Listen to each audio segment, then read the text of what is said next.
Hi, thanks for joining me today. I am Jilyana, the Senior Program Director of Health and Wellness at the Southtowns YMCA, and I'm here today for our Healthy Living topic of the week. If you joined me last week, we had talked about our My Plate and the 5 food groups and putting them all together as many times as possible throughout the day for all of our meals. And today we're going to build on that topic and talk about our macronutrients, our carbohydrates, proteins, and fats. I do have a few disclaimers that I wrote on my whiteboard here, is that everything I talk about today is going to be a general recommendation that is off of a 2,000 calorie diet and what is recommended from our USDA and all of our nutrition experts. So just general information. Make sure that you talk to a registered dietitian or a certified nutrition professional if you have specific needs. So for my friends that are diagnosed with type 2 diabetes or any type of heart condition, cancer, if you're pregnant, anything that requires a specific dietary needs, I want you to talk to a professional. And then my third disclaimer is that there's always room for personal preference. So my favorite thing about health and wellness is it is not a one size fits all for the way you eat or the way you exercise. So if you are a person that likes to cut out dairy from your diet, or if you are a vegetarian or a vegan, or if you love animal products, or if you just want to limit, that is all great. And you can take all of this information and just apply it to what you like to do for you and your family, and it all works. And lastly, I just wanted to give credit where credit is due and talk about the mayoclinic.org website. The percentages that I'm utilizing today are directly from their website, and they fall in line with the general recommendations for our healthy living as well. So I'm going to say these ones so that I don't keep repeating myself throughout, which I probably will anyways, because if you're following with me, you know I like to do that. But that's out of the way. So let's dive in. So we are going to talk about our carbohydrates, proteins, and fats. We're going to dive through them quickly and then put it together on our food label. So my first one up top, carbohydrates. They get probably the worst reputation out of the 3 macronutrients. They provide us with energy. So we absolutely need carbohydrates to live. When you feel tired, cranky, sick, you might not be getting enough carbohydrates. So we want to make sure that we're getting enough. That means that we are getting a range between 45 to 65% of our daily calories from foods that have carbohydrates. In grams, that is about 225 to 325 grams per day. Now, these ranges come from whether you eat an 1,800 calorie diet or a 2,200 calorie diet. So I'm using 2,000 as kind of the middle point. That's where these ranges come from. Where we can find carbohydrates, we want to get them from our fruits, our veggies, whole grains, dairy, beans, peas.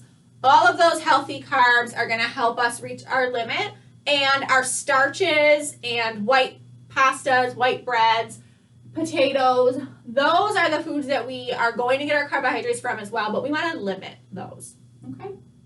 The next is protein. Protein is for our repair. So protein helps our muscles regenerate, helps build our immune system. Whenever things get broken down in our body, protein helps to build it back up. 10 to 35% of our daily value from protein, which is really about 50 to 175 grams. We are going to find our protein from soy, nuts, beans, lentils, our lean meats, fish, egg whites, and dairy for our protein sources. Really focus on just getting about 15 to 25 grams of protein per meal. And that doesn't sound like a lot, seeing how a lot of the marketing of foods these days are high protein, high protein, high protein. We realistically get enough protein if we try to get in our whole healthy foods. So don't over stress about being protein deficient, because you're probably not. So 15 to 25 grams of protein per meal is what we're looking for. Third, we're going to talk about our fats. So energy source as well. Fats also helps to absorb vitamins in our body. So high fat diets are another big buzzword. Low fat, high fat, no fat, lots of fat going on. We need fat to live, just like our carbohydrates. So we want to focus on healthy fats and limiting our fats as opposed to avoiding them. So with our fats, we want to just fill in the remaining percentages and grams from our fats. So what I mean by that is, let's take an example of if I did 50% of my day from carbohydrates and I did 30% of my day from proteins, I want to fill in the rest of the 20% out of 100 with my fats. So a little less specific ranges on fats. You want to pick your carbs, pick your proteins, and then add in your fats to make up the rest. Monounsaturated and polyunsaturated fats are the words that we want to look for. I will not give you a chemistry lesson on what those mean, but those are things that we want to look for when we're looking for fats. Where you find those types of fats are in our liquid at room temperature fats, so our oils. Canola oil, olive oil, safflower oil, peanut oil, those are healthy fats that are liquid at room temperature. Omega-3 fatty acids, also very important for us. That's where we get our fatty acids that are easily broken down in our body through fish, so salmon and tuna, sardines. You can also get it from ground flax seeds, walnuts, and chia seeds, so some plant-based options for our omega-3 fatty acids also. Really avoiding saturated and trans fats. That is our processed fats. So anything that's solid at room temperature is probably going to have saturated and trans fat. We, as a nation and a world, are trying to limit and get rid of those fats. So we want to really make sure that we're choosing foods that are very low, if not zero, of saturated and trans fat. So now that we have an idea of where we are finding these macronutrients in our foods, how do we figure it out from a food label? So this is a food label example. This is a real food label from Lay's sour cream and cheddar chips that I found online, just because I knew it would have a variety of our macronutrients, so I thought it was a good example. The most important thing to think about on your food label is up top it's going to list a serving size and a servings per container. So this serving size is 28 grams, which on the bag it said it was about 15 chips. There are 6 servings in this bag. So if you eat the whole bag, you have to take all of these numbers, multiply that by 6. So serving size tells you the recommendation of how much of that food you should eat, and then the servings per container tells you how many of those servings are in this container. Then we have our calories, total calories per serving size. Then it lists out our total fat. It will also list your saturated fat and your trans fat. Again, we're looking for these lines to have very low, if not zero. This has about 1.5 grams of saturated fat. You choose whether that's good for you or not. Total carbohydrates it's going to list. It's also going to break down fiber, which is good for us, and then our added sugars. Please note that that is added sugar, not natural sugar. And then your protein is always going to be at the bottom. So these numbers make up the calorie count and how much of your fats, carbs, and proteins are going to be in that food. I gave information over here. I'm not going to dive too much into it because I could probably talk about it all day. For those of you that are my regular members, you know that I chat often and I don't stop usually. So carbohydrates, proteins, and fats per gram, they provide us with a certain number of calories.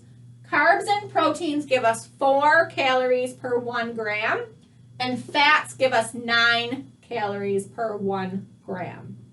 So fats give us the most calories, carbs and proteins give us 4. That's where these numbers come from. So I did a little bit of quick math. Let me just grab a marker to draw some lines because I like that. I'm a visual learner. So for my visual learners, we'll work together here. So 10 grams of fat, 10 times 9. 10 times 9 gives us 90. Carbs, 15 times 4 gives us 60. Proteins, 2 times 4 gives us 8. 90, 60, 8 gives us our 160. It's really 158, 160. So these numbers relate to how many calories per gram the macronutrient provides.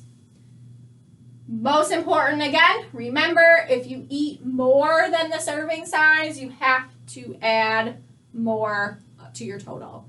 So if you ate all 6 of these containers, all 6 of these numbers get multiplied by 6. That's your daily intake, okay? So how do we put this together? That's up to you. If you are a food tracker and you track your foods, you can break down all of these different options. If you just want to try it and go for whole foods and work on your 5 food groups, that's still a great place to be at, and you're really going to be hitting these anyways because this is in foods, all foods, okay? So I want you to think about how you want to proceed with this information. There are a lot of free tools on your phone, online to help you. MyFitnessPal, Super Tracker through Choose My Plate. A lot of different places have apps for tracking food. Plenty of options. If you don't like technology and you like to handwrite things, feel free to do that in a journal, in a notebook, and you can always look up information online if you can't find it or have questions from the food label. Okay? So I threw a lot at you today, but take it slow, rewind, go back, work through things as you need, and try to put it together with your 5 food groups and see how you do. If you have any questions, feel free to comment below on the YouTube channel or on our YMCA Buffalo Niagara Facebook page, and I will be happy to get back to them. Remember that I am just providing general recommendations for you. If you need anything specific and medically concerned, please reach out to a professional for some individual attention. Okay? I hope you join me next week for our Healthy Living topic of the week, and I will see you then. Have a good week. Bye.